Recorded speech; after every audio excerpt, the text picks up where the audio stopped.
I'd like to go through two games from round 8 of the Bilbao Masters.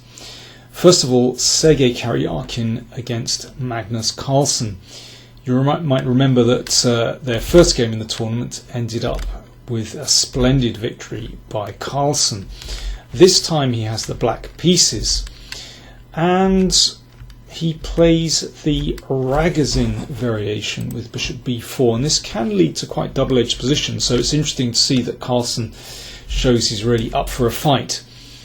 Here the most popular moves are bishop g5 or taking on d5 and then bishop g5, or simply e3 could well transpose into a Nimzo Indian.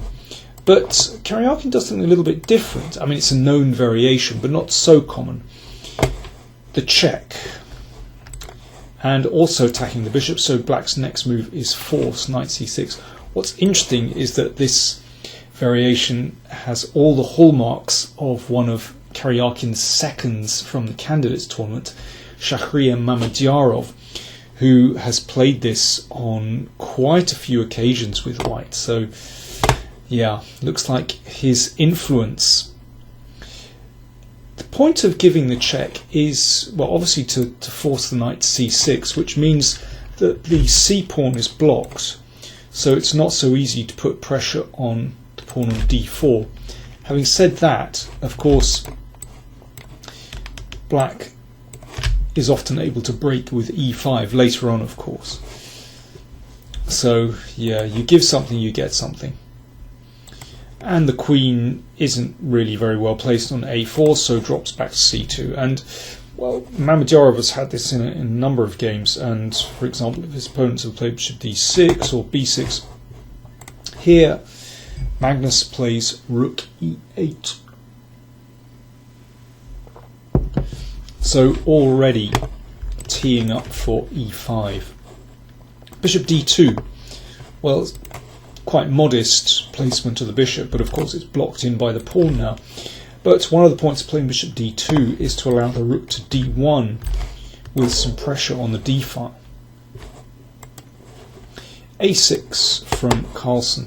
So one of the ideas is that if white plays, for example, bishop e2, then one possibility is to exchange and then play b5 and put the bishop on the long diagonal. So for the moment, well, a3 knocks the bishop back, and then Karjakin waits with h3 just to see what black does. And if you take, well, you play bishop takes, and in this case it can drop back along this diagonal. It's not too bad.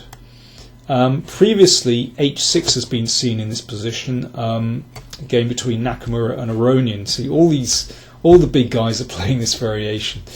But today, Carlsen played bishop d7, and this is actually a new move. If rook d1, then actually black can break straight away with e5, and well, if instead moving the bishop out, then e5 could also be possible, or perhaps taking on c4 and e5. So it looks as though black is ready to break here.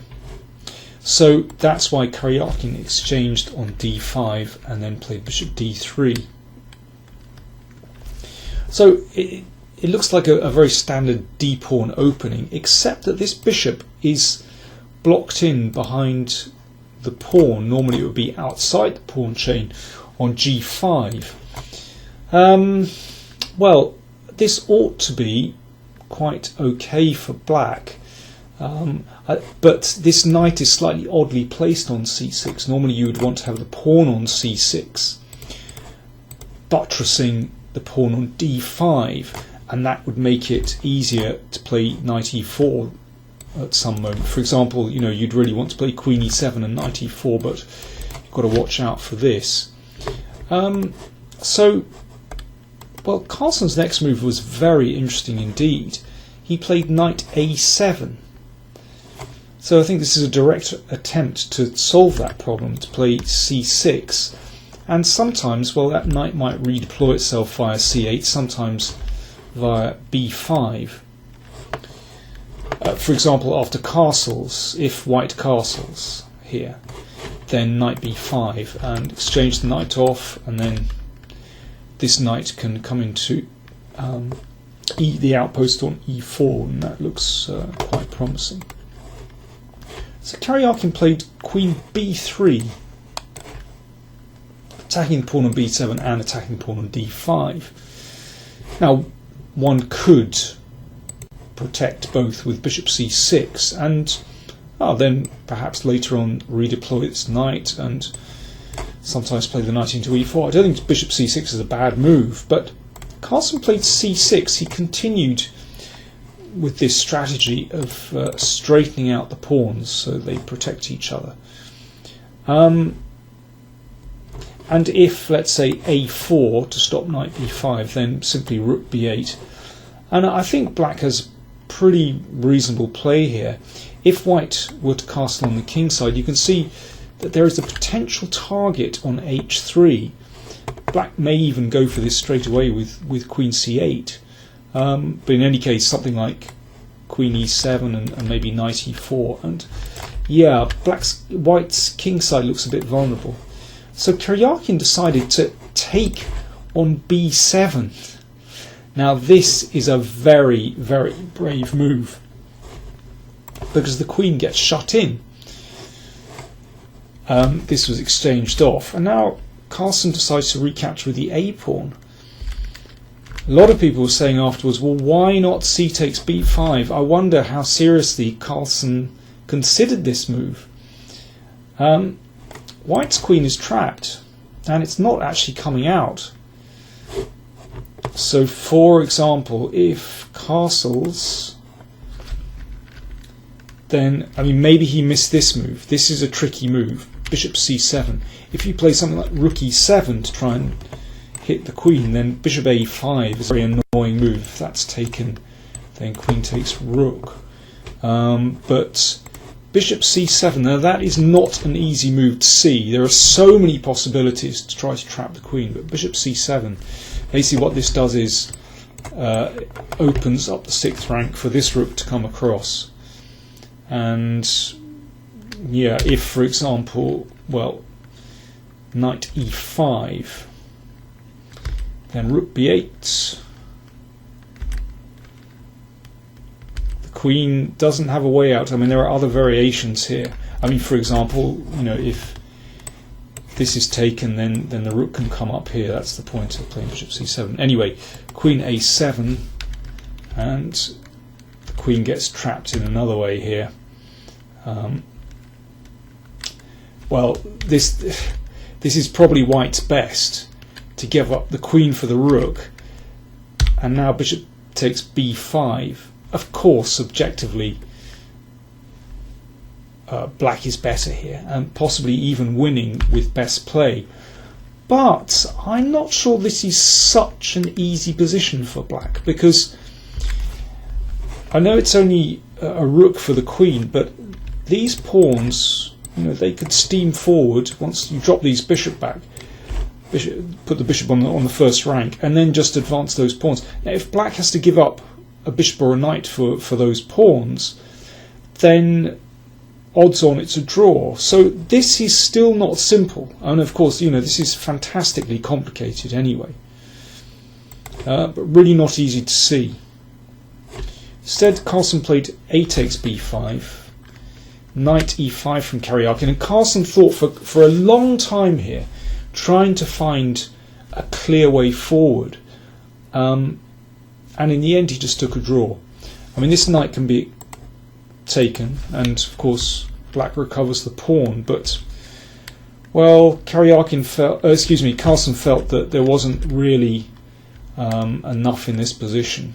The queen can't be trapped, and he saw no clear way forward. He could also give up the exchange here, but again, white should be fine here. You know, you give up this pawn and castle. Black has compensation, but it's certainly not a winning attempt. So I think very prudently, also given that he was running short of time, Carlsen decided to make a draw. I think it's a very pragmatic, very good decision, very sensible, because if you can't see a clear way to an advantage, you should just think, okay, let's just cut our losses and take the draw, take what's there in front of you, instead of kind of trying to feel your way, particularly if you're running short of time. So a short game, but an intriguing one, very intriguing, although I don't think we can read much into that game as far as the World Championship match in November goes.